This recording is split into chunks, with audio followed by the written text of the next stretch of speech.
Good morning बच्चों। Unit 4 हमारी अब बिल्कुल एंड होने वाली है और लास्ट टॉपिक हमको पढ़ना है organic sulphur compounds. Organic sulphur compounds को हम इस तरीके से समझ सकते हैं कि जब हम कार्बनिक यौगिक की बात करते हैं जहाँ पर केवल कार्बन परमाणु और हाइड्रोजन परमाणु उपस्थित हो, परंतु उसके साथ में यदि कोई ऐसा यौगिक एलिमेंट प्रेजेंट हो लाइक आपका oxygen atom, nitrogen, sulphur, phosphorus, तो इन यौगिकों को हम विषम चक्री यौगिक के नाम से जानते हैं, जो आप थर्ड ईयर में भी पढ़ोगे। और आज हमको जो बात करनी वो है कार्बनिक सल्फर यौगिक के बारे में। मीन्स ऐसे कार्बनिक यौगिक हैं जहाँ हमें सल्फर एलिमेंट भी अपने को मिलेगा। जैसे हम कह सकते हैं कि एक छोटा सा एग्जाम्पल आप इसको समझो। अल्कोहल का आप सबको सूत्र पता है, सिंपल ROH। तो यहाँ पर ऑक्सीजन परमाणु उपस्थित है। अब जब ऑक्सीजन परमाणु को हम रिप्लेस कर दें सल्फर परमाणु के साथ, तो बनने वाला जो हमारा एल्कोहल होगा उसको हम बोलते हैं थायोल। हम प्रैक्टिकल भी करते हैं लैब में, वहाँ पर भी हम देख सकते हैं इसको।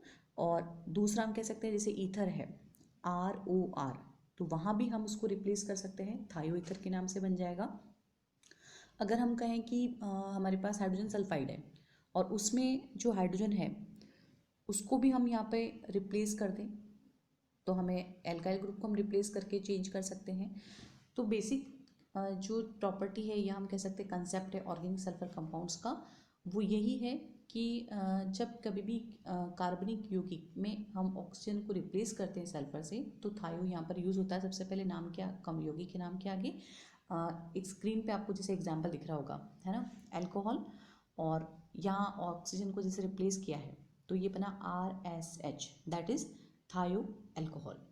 ईथर में हमने रिप्लेस कर दिया तो थायो ईथर है। एल्डिहाइड के केस में थायो एल्डिहाइड, और कीटोन के केस में इसको थायो कीटोन कहेंगे। तो इस तरह से हम ऑर्गेनिक सल्फर कंपाउंड्स की एक तरह से इंट्रोडक्शन हम पार्ट देख रहे हैं। अब हम यहाँ पे बात कर रहे हैं नॉमेनक्लेचर की। जनरल बेसिस जो है IUPAC के अकॉर्डिंग जो सफिक्स है वो थायोल लगता है, और हम कह सकते हैं यहाँ पर प्रेजेंटेशन में लाइक दिस, ये आपको एक टेबल दिखेगी, फॉर्मूला दे रखा है RSH, जिसको हम सामान्य नाम से जानते हैं एल्काइल मर्केप्टेन, या हम कह सकते हैं एल्काइल थायोअल्कोहल, लेकिन अकॉर्डिंग टू IUPAC हम इसको कहेंगे एल्केन थायोल। इसी तरह से CH3SH मिथाइल थायोअल्कोहल को हम कहेंगे मिथेन थायोल, और आगे भी जैसे चेंज बढ़ती जाएगी और हम इसका नाम अकॉर्डिंग टू IUPAC चेंज करेंगे।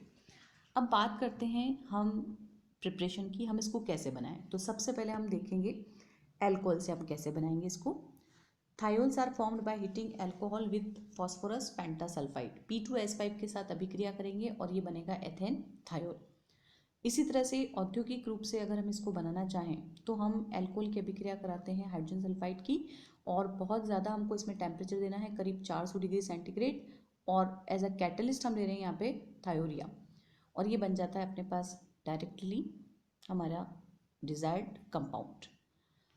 Alkyl isothiurinium salt is also formed by heating alcohol with thiourea and hydrochromic acid। तो यहाँ पे काफ़ी डिफरेंट रिएजेंट के नाम आ रहे हैं जो आपको ध्यान रखने हैं, और जब इसकी अभिक्रिया होती है तो ये अपने को मिलता है हाइड्रोलिसिस के बाद थायोल। इसी तरह से एल्काइल हैलाइड से thiols are formed by heating alcoholic solution of potassium hydrogen sulphide with alkyl halide. Direct reaction है। ग्रिग्नार्ड अभिकर्मक, ये अभिकर्मक सबसे ज़्यादा रिएक्शंस में आप सब पढ़ चुके हो, RMGX जनरल फॉर्मूला इसको कहते हैं। तो Grignard reagent on reaction with sulphur forms addition compound which on hydrolysis in acidic medium gives thiol. इसकी रिएक्शन हम देखते हैं किस तरीके से होगी।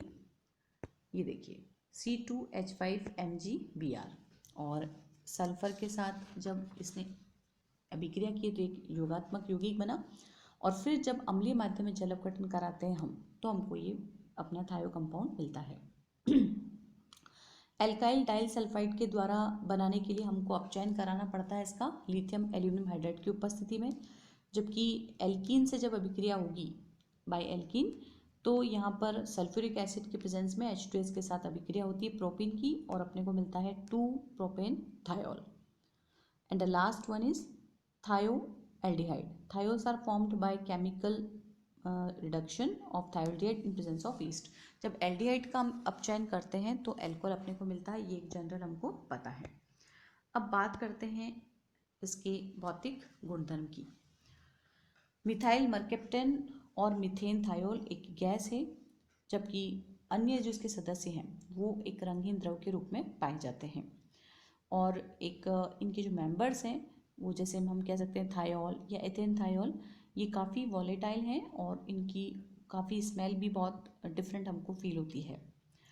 चूँकि हाइड्रोजन बंध इसमें नहीं होता है थायोल में, तो इनका जो बॉइलिंग पॉइंट है वो अल्कोहल की तुलना में कम होता है. ये पानी में काफ़ी विलय नहीं हो पाते हैं अल्कोहल की अपेक्षा, चूँकि हाइड्रोजन बंध नहीं है.